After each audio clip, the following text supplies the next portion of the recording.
Hello friends, welcome back again in technical ज्ञान। Friends, technical ज्ञान में आज बात करेंगे सीएफएम कैलकुलेशन के बारे में।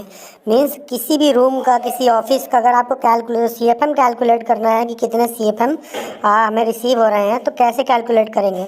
कोई आपको एसी डिज़ाइन करना है किसी रूम के लिए, किसी स्पेसिफिक स्पेस के लिए, तो आपको पता होना चाहिए कि आपको कितने सीएफएम वहाँ रिसीव होंगे। उसके बेस पे कितने सीएफएम आपको चाहिए, तो उसके बेस पे आप कोई एसी डिज़ाइन कर सकते हैं, परचेज कर सकते हैं। तो सपोज कोई रूम है, उस रूम का हमें सीएफएम कैलकुलेट करना है कि इस रूम के लिए हमें कितने सीएफएम रखना चाहिए, इस रूम का जो सीएफएम है कितना डिजाइन करना चाहिए कि हमें एग्जैक्ट सीएफएम मिले। तो बात करते हैं सबसे पहले अगर हमें रूम का सीएफएम कैलकुलेट करना है कि कितना सीएफएम हमें चाहिए, तो उसके लिए दो फैक्टर सबसे पहले आपको पता होने चाहिए। सबसे पहला, उस रूम का वॉल्यूम पता होना चाहिए, और दूसरा पता होना चाहिए हमें उस रूम का एयर चेंज पर हार। मीन्स 1 घंटे में कितना एयर चेंज हो रहा है, वो हमें पता होना चाहिए। तो इसको पता करने के लिए सबसे पहले हमें ये देखना पड़ेगा कि एयर चेंज पर हावर कैसे कैलकुलेट करते हैं। एक्चुअली एयर चेंज पर हावर क्या होता है, उसका टेबल होता है कि मीन्स उसमें आपको किस टाइप का एयर चेंज आपको चाहिए। सपोज़ आपका लिविंग रूम है, या आपका डाइनिंग रूम है, या कोई कॉमर्शियल ऑफिस है, रेजिडेंशियल प्रॉपर्टी है, तो किस टाइप का आपका स्पेस है और उस स्पेस में, स्पेसिफिक स्पेस में कितने एयर चेंज आपको चाहिए। ACH होता है एक्चुअली एयर चेंज पर हार। मीन्स 1 घंटे में कितना एयर चेंज आपको चाहिए। सपोज कोई कॉमर्शियल ऑफिस है, कोई डाइनिंग रूम है, लिविंग रूम है, तो आपको 6 to 8 एयर चेंज चाहिए। मीन्स 8 बार 1 घंटे में एयर चेंज हो जानी चाहिए उस जगह की। तो इस तरह से एक टेबल बनाई गई है, उस टेबल को देख करके आप ACH यानी एयर चेंज पर हावर कैलकुलेट कर सकते हैं। तो जैसा कि मेरे पास एक सीट है, इस सीट को देख करके हम एयर चेंज की वैल्यू सेलेक्ट कर लेंगे। अब सबसे पहले क्या करते हैं कि अगर हमें सीएफएम कैलकुलेट करना है, सबसे पहले हमें सीएफएम का फार्मूला पता होना चाहिए। तो सीएफएम का फार्मूला होता है कि रूम का volume into air change ACH upon 60। Main 60 इसलिए है, 60 एक वैल्यू है, 60 मिनट लिया गया, उसको 60 सेकेंड लिया गया है। आप उसको हावर में भी कर सकते हो, हमने यहाँ मिनट कैलकुलेट किया है।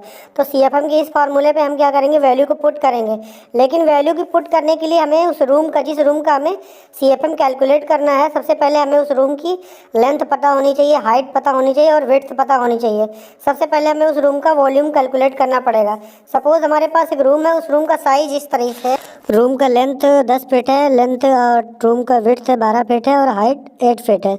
जब हम रूम का वॉल्यूम निकालने जाएंगे तो लंबाई, उसकी चौड़ाई और हाइट जो है, उससे हम क्या करेंगे, तीनों का मल्टीप्लाई कर देंगे तो उस रूम का वॉल्यूम आ जाएगा। तो इस तरीके से हम क्या करते हैं, रूम का वॉल्यूम कैलकुलेट कर लेते हैं। तो जो रूम का वॉल्यूम कैलकुलेट होगा 960 क्यूबिक फीट आएगा। तो हमें क्या हुआ, अब रूम का वॉल्यूम पता चल गया है। अब हमें पता करना है केवल कि रूम का जो ACH है, एयर चेंज पर हावर कितना है। तो जो हम टेबल देखेंगे, टेबल में हम एक लिविंग रूम का क्या करते हैं, हम एयर चेंज पता कर लेते हैं।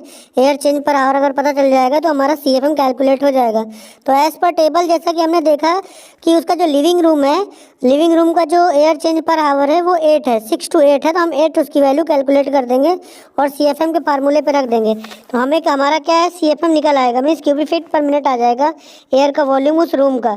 तो करते हैं हम ऐसा। कैलकुलेट करने के लिए सबसे पहले आप सीएफएम का फार्मूले पे रूम का वॉल्यूम की वैल्यू हम पुट करेंगे। रूम का वॉल्यूम हमारा 960 है।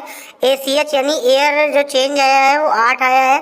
तो अब हम जब भी फार्मूले पे पुट करेंगे तो हमारा क्या होगा, 960 इंटू 8 बटे 60 हमने मिनट यहाँ कैलकुलेट किया है।